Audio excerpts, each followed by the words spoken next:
Zbilja, da li ste nekada napisali istinsko ljubavno pismo? Jedno od onih koja pišu vas, a vi samo podmećete prste. Koji bi se u tom trenutku radije, sasvim sigurno, prepustili dodirima. Kada ste poslednji put napisali to ljubavno pismo? Šta čekate? Niste nikad. Šta čekate? Pišu li se najlepše ljubavna pisma kada se voli najuzaludnije? Ili kad treperimo pod senkom iščekivanja? Verujemo li u tom trenutku moć reči? Ili samo moramo da otpustimo energiju emocije iz sebe?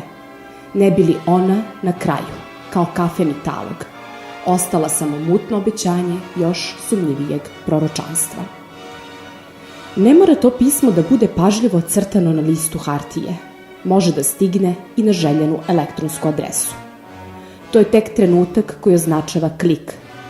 Taman pre nego što se zaista predomislimo. Brzina koja stiže pre straha. Nego, jeste li nekada zaista poželeli? Jeste li napisali jedno očajno, beznadežno pismo? Kao da skupljate pomrle leptiriće iz nekadašnjeg stomaka, koji je sada samo upaljeni pakao. I vi trčite po još i još. I ne znate dokle više ima tog vašeg još.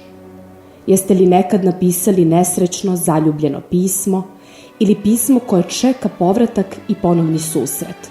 Makar to pismo 100 put izbrisali, zgužvali, presavili, zapalili, ostavili na njemu namerno trag alkohola ili suze. Jeste li ga barem jedanput krišom ubacili u sanduče, pa se posle žestoko kajali? Da li upalilo? A znate sad, iz ove perspektive, da to na kraju i nije bilo toliko bitno. Bitno je bilo reći, napisati, materializovati i pred samim sobom, snimalo ili čak puno veštine i osjećaja za prave reči. Znate li šta je zajednički imenitelj svih pisama? Očekivanje, naravno.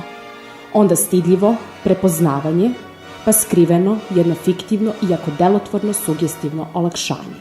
Rekla sam.